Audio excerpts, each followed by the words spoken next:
Bonjour et bienvenue dans cette nouvelle vidéo, toujours consacrée au macro Excel. Donc cette fois, on va regarder un peu les cellules un peu plus en détail. On va voir comment accéder à un groupe de cellules, qu'elles soient contiguës ou pas.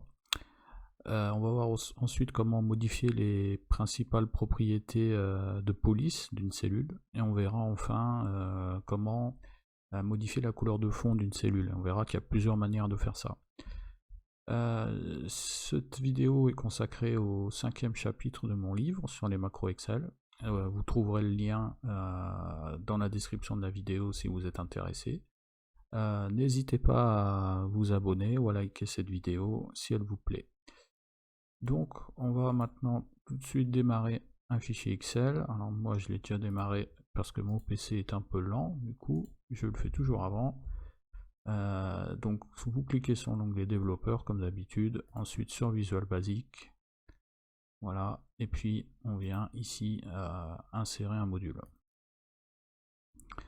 Donc on va se servir un peu des données dont c'est servi dans l'exemple de la dernière vidéo, donc cette liste de romans. Okay. Donc on va voir déjà comment accéder à un groupe de cellules. Donc on a déjà fait ça un peu dans les vidéos précédentes, donc pour la toute première partie ça sera une révision, mais on verra également comment accéder à un groupe de cellules non contiguës. Donc là on va créer un petit programme qu'on va appeler accéder groupe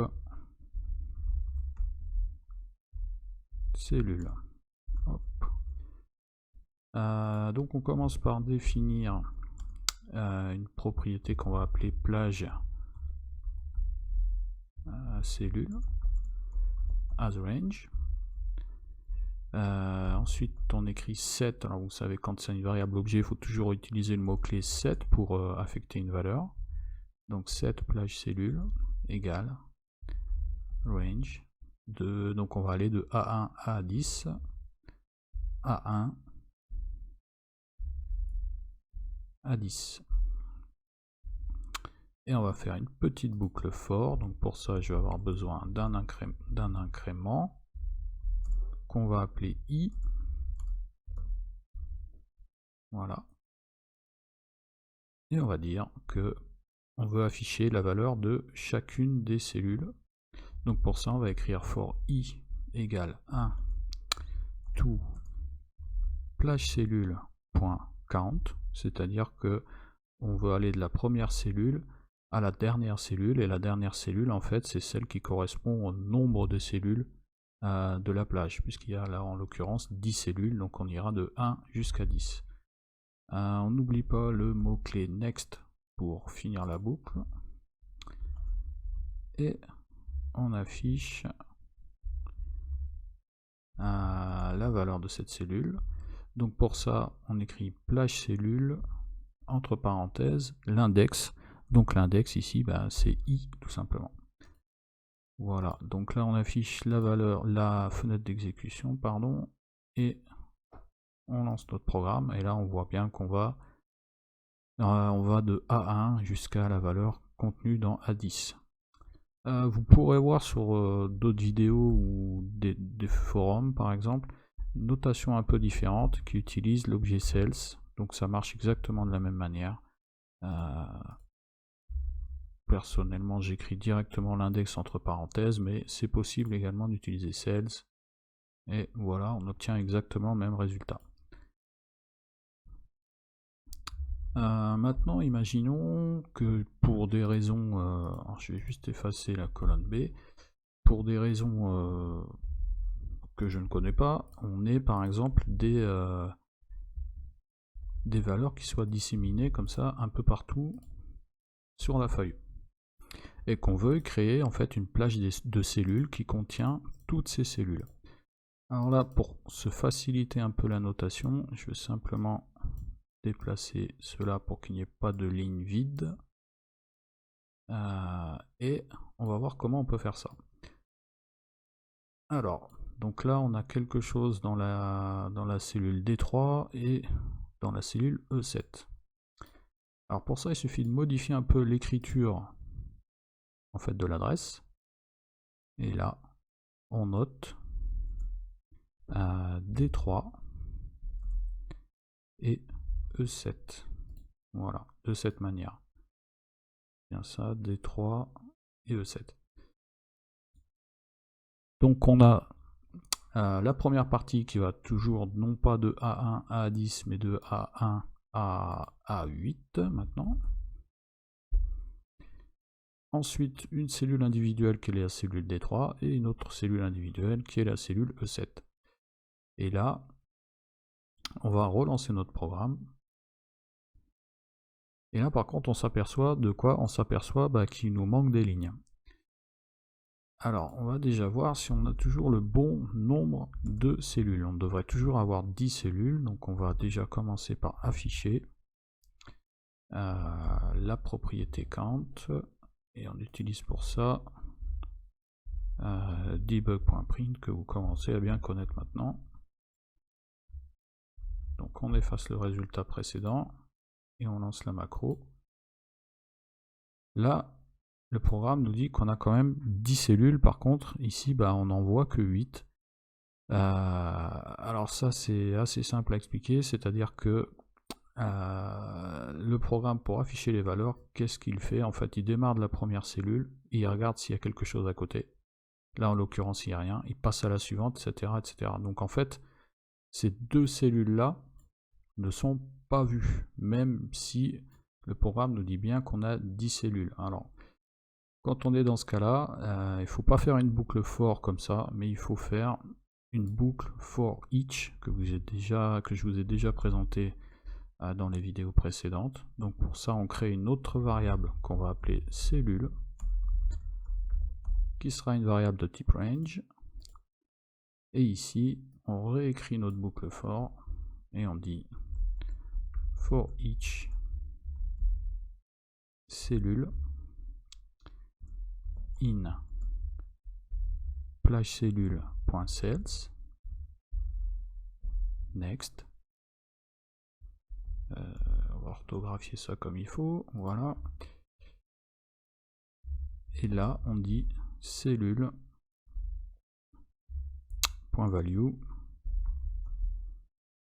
et on n'oublie pas, donc là on va le faire apparaître dans la fenêtre d'exécution, donc on écrit debug.print cellule.value. Donc on supprime tout ça, on relance et là ça devrait mieux se passer. Donc on a toujours bien nos 10 cellules et on a bien en fait nos 10 titres, nos 10 romans. On retrouve bien les deux autres qu'on a déplacés là, c'est-à-dire le rayon vert, voilà, et le tour du monde en 80 jours. Donc ça, voilà, si vous avez des cellules non contiguës, pensez bien à utiliser une boucle for each. Alors c'est vraiment rare qu'on ait quelque chose comme ça, mais voilà, sachez que si ça arrive, en tout état de cause, il faut utiliser cette technique. Donc maintenant, on va regarder un peu les propriétés de police d'une cellule. Donc on va écrire modifier police cellule. Donc on va s'intéresser aux principales propriétés, c'est-à-dire celles qu'on voit ici, gras, italique. On va s'intéresser également à la taille et à la couleur. Donc pour ça, on va s'occuper uniquement de la cellule A1 et on va dire range. Donc on va mettre un petit commentaire et on va commencer, on va dire mettre en gras et on va dire range A1 point font. Donc on accède à l'objet font et là on voit qu'on a en fait, je vais juste agrandir ça, tout un tas de propositions. Donc là la principale, ça sera celle qu'on va utiliser, par exemple là ça sera bolt. et on lui affecte une valeur, et bolt en fait c'est un booléen, donc c'est true ou false. Voilà. Ensuite, par exemple, en italique, voilà, et on va faire la même chose. On va juste recopier ça.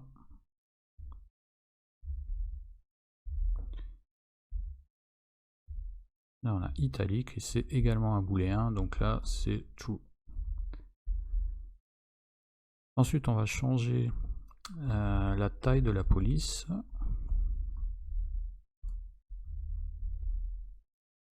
Police, voilà.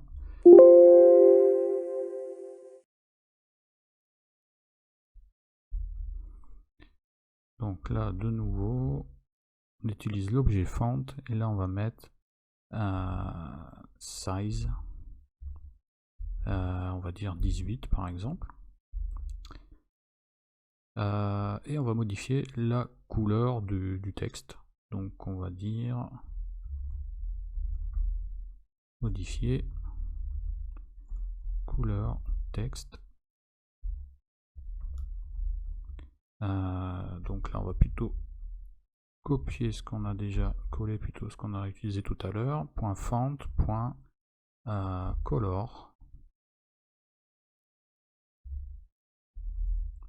Et là on va dire, on va utiliser une des constantes de couleur. Donc pour ça on tape color constant, point, et on va dire qu'on veut utiliser du rouge. Voilà.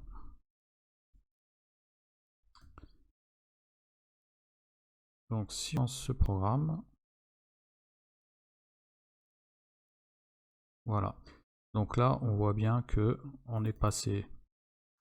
Donc si je mets juste le programme à côté, on est bien en gras, on est bien en italique, la taille c'est 18 et on est bien sur du rouge. Voilà. Donc ça c'est les principales propriétés. Si vous voulez voir ce qu'il y a d'autre comme propriétés, il vous suffit ici de taper font, font de l'objet range. Donc là malheureusement il vaut mieux passer directement dans le programme. Ici en fait vous faites un point et là en fait vous avez toutes les propriétés en fait de l'objet font. Voilà, n'hésitez pas à explorer pour voir un peu ce qui peut vous intéresser. Donc je remets color, voilà. Donc ça c'était pour les principales propriétés de police. Et maintenant on va voir comment modifier la couleur de fond d'une cellule. Sub modifier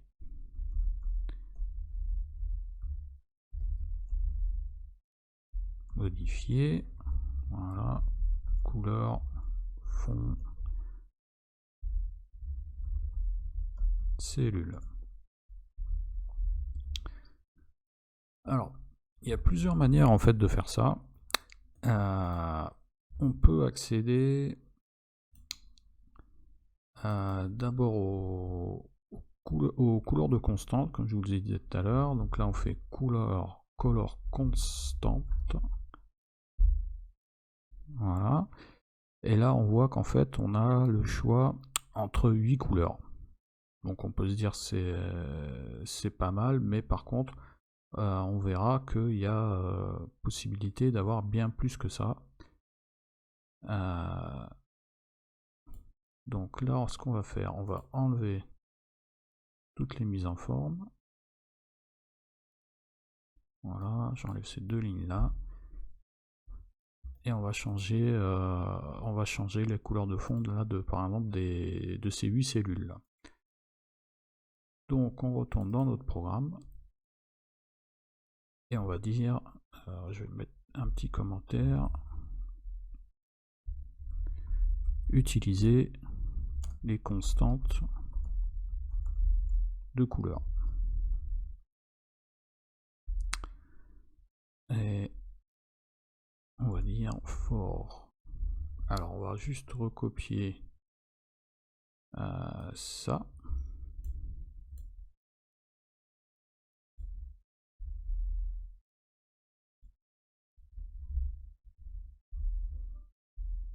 Ok. On dit que notre plage de cellules elle est égale à range A1 jusqu'à A8. On recrée notre compteur i. Voilà. Et là on va dire for i égale 1 to plage cellule.count.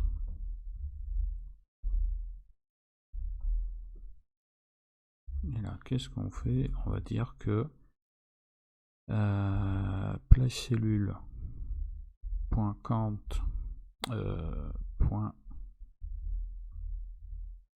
i. Alors là le petit problème qu'on a, c'est qu'on n'a pas accès à l'aide à la saisie. Donc là, c'est pas pratique. Donc dans un premier temps, on va le faire simplement sur une cellule.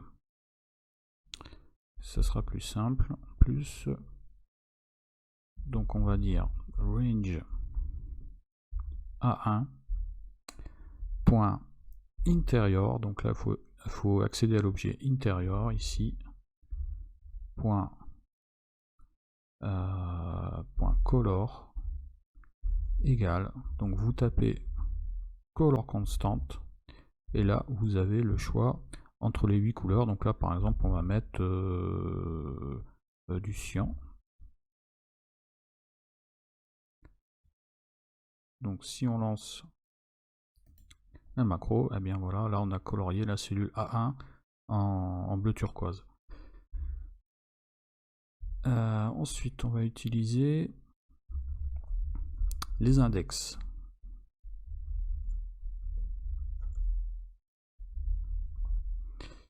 Donc les couleurs de constante, ça va de 1 à 8. Ok. Et les index de couleurs, là par contre on a 56 possibilités.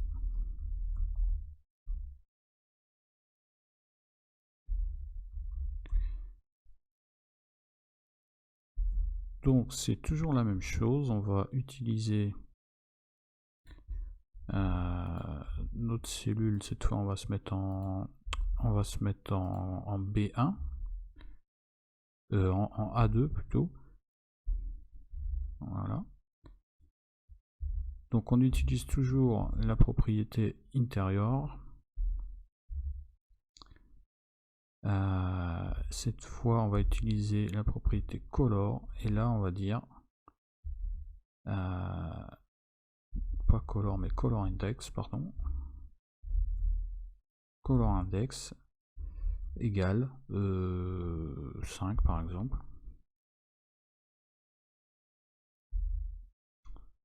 On relance notre macro et là on voit que l'indice 5 c'est en fait du bleu.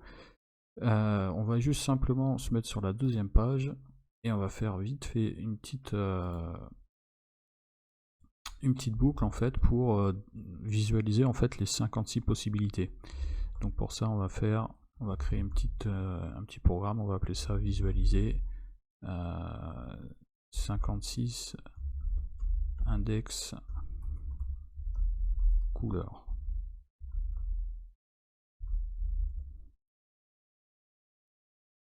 Donc on va créer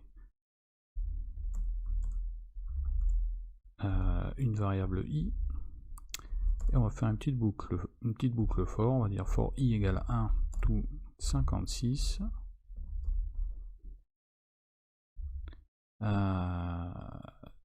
Donc là on va dire cells numéro de la ligne, donc ça va être i, numéro de la colonne c'est 1, point value donc égal à i, et on va afficher la couleur dans la cellule d'à côté. Donc I, on va se mettre cette fois sur la deuxième colonne, point color, point intérieur, pardon, intérieur, point color index égale I.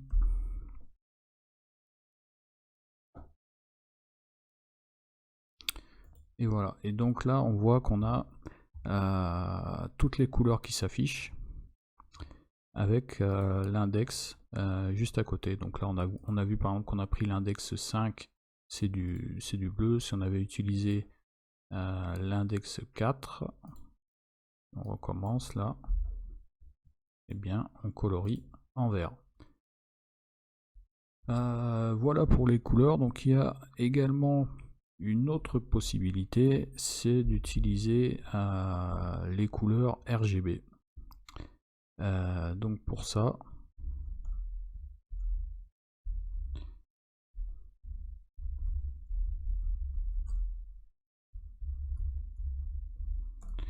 on crée un nouveau programme.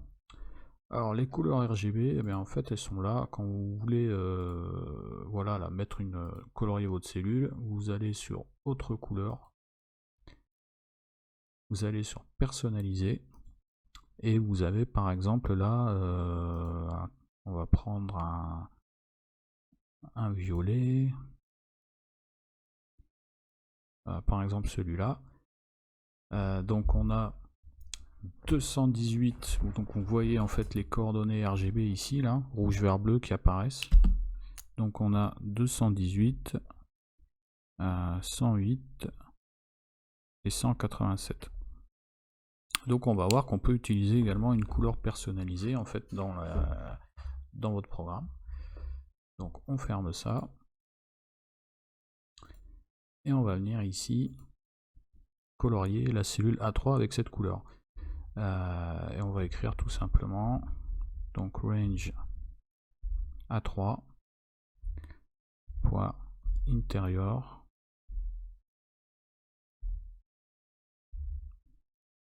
point color égale RGB, et donc on a dit 218, 108, 187. Et si on lance ce programme, et bien voilà, on a bien colorié notre cellule A3 avec la couleur spécifique qu'on a définie. Voilà, j'espère que cette vidéo vous a plu, et je vous dis à la prochaine fois.